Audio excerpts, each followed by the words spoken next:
Salam jemaat Tuhan yang terkasih di dalam nama Tuhan kita Yesus Kristus. Berjumpa lagi pada saat ini. Kita akan mendengarkan kebenaran firman Tuhan yang akan disampaikan oleh saya sendiri. Namun sebelum kita memasuki kebenaran firman Tuhan, kita akan memulai dengan doa terlebih dahulu, biar Tuhan yang memampukan kita untuk mengerti daripada setiap kebenaran firman Tuhan yang akan disampaikan. Kita berdoa. Bapa, kami bersyukur untuk kekuatan yang sudah Engkau berikan kepada kami, mampukan kami untuk melihat daripada setiap kebenaran firman Tuhan yang akan disampaikan. Biarlah apa yang tertanam di dalam kebenaran firman Tuhan boleh kami lakukan di dalam kehidupan kami sehari-hari. Inilah hidup kami akan mendengarkan firman-Mu hanya di dalam nama Yesus yang menjadi Tuhan dan Juru Selamat kami. Haleluya, amin.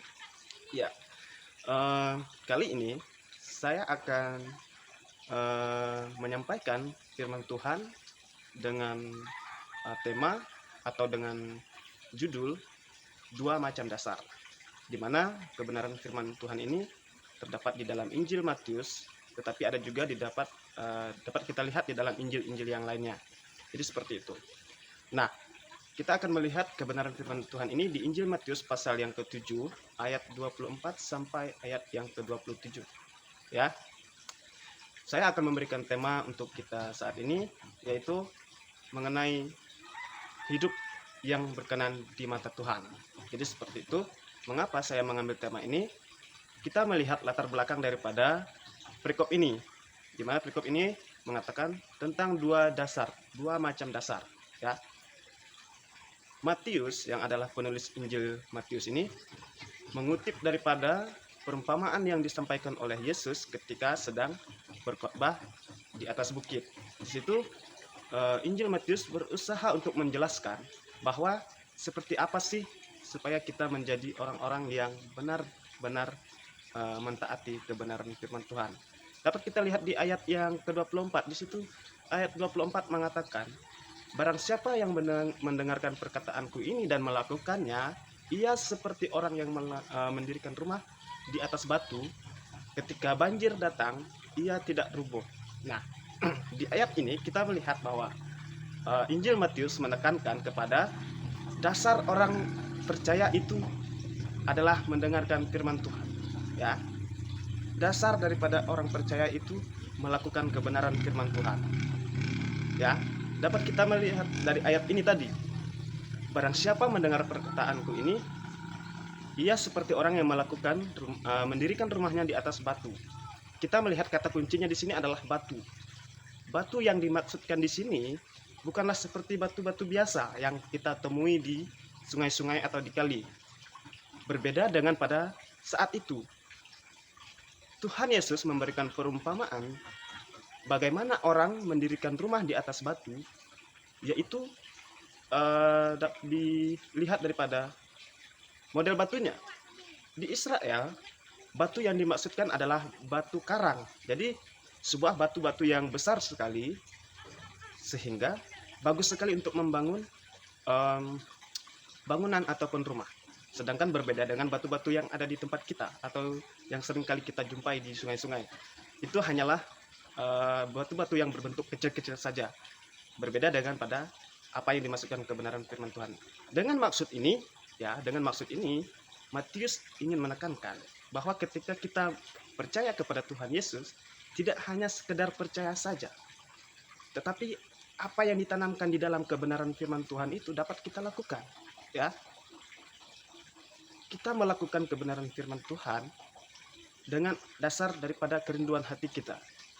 Banyak di antara kita mengatakan, ini loh saya orang Kristen, ini loh saya pengikut Kristus. Tetapi di dalam kehidupannya sendiri tidak mencerminkan bahwa ia adalah seorang pengikut Kristus. Jadi maksud ayat ini berusaha menjelaskan kepada kita bahwa ketika kita berani mengatakan kita sebagai seorang pengikut Yesus, kita juga harus menerapkan apa yang dikatakan oleh firman. Kita tidak dapat menyangkal firman. Firman itu berlaku untuk setiap kehidupan kita. Firman itu ialah iya dan amin. Barang siapa yang percaya kepada firman, ia percaya juga kepada Yesus. Sebab Yesus itu adalah firman itu sendiri. Dari mana kita tahu? banyak sekali ayat-ayat yang mengatakan bahwa firman itu adalah Yesus. Firman itu adalah Allah sendiri. Contoh, 1 Yohanes pasal 1 ayat Injil Yohanes pasal 1 ayat 1 mengatakan, pada mulanya adalah firman, dan firman itu bersama-sama dengan Allah. Ini jelas sekali mengatakan bahwa firman itu adalah Allah sendiri. Bahwa firman itu adalah Yesus sendiri yang sudah datang ke dunia dalam wujud rupa manusia. Ya. Kembali lagi kepada poin yang pertama tadi. Kita akan melihat poin yang pertama, yaitu orang yang bijaksana. Orang yang bijaksana, dia benar-benar melakukan kebenaran firman Tuhan di dalam kehidupannya. Ia tidak berdusta terhadap kebenaran firman Tuhan. Banyak sekali kita temui di luar sana, ketika mereka pergi beribadah, mereka mendengarkan firman Tuhan, tetapi keluar dari dalam ruangan gereja, mereka lupa apa yang telah mereka dengarkan. Jadi, poin yang pertama di sini menjelaskan bahwa batu yang dimaksudkan adalah firman Tuhan itu sendiri. Ya, batu yang dimaksudkan di sini adalah firman Tuhan itu sendiri, bukan batu yang sering kita temukan di sungai-sungai ataupun di kali. Kemudian poin yang kedua adalah orang bodoh. Sebagaimana dikatakan di dalam ayat yang ke-27, di situ berkata, barang siapa yang mendengarkan perkataanku ini tetapi tidak melakukannya, ia seperti orang bodoh yang mendirikan rumah di atas pasir. Ketika datang turun hujan, ketika datang banjir, maka rubuhlah rumah itu. Ya, ini ayat menggambarkan kepada kita, ketika kita mengatakan diri kita Kristen, kita setia mengikuti setiap kebaktian, mengikuti kegiatan-kegiatan yang dilaksanakan oleh gereja. Mungkin kita seringkali mendengarkan seminar, KKR, dan lain sebagainya. Kita menganggap bahwa itu hanyalah sekedar rutinitas kita saja. Tetapi dalam diri kita, di dalam kerinduan hati kita tidak ada yang dapat kita lakukan. Karena apa? Karena kita menganggap itu hanyalah sebuah rutinitas, hanyalah seperti cerita saja. Ya. Pasir yang dimaksudkan di sini adalah ketika kita orang-orang Kristen mengalami suatu masalah, seperti itulah juga kita. Seperti itulah pasir yang dimaksudkan. Pasir itu adalah masalah. Kenapa? Ketika masalah datang di dalam kehidupan kita, kita tidak akan kuat menahannya. Kita akan menganggap bahwa Tuhan itu tidak pernah adil di dalam kehidupan kita. Mungkin seringkali kita mendengar bahwa, kenapa sih Tuhan harus memberikan saya cobaan? Kenapa sih Tuhan harus memberikan saya ini itu? Begitu banyak masalah yang saya rasakan di dalam kehidupan saya ini, Tuhan.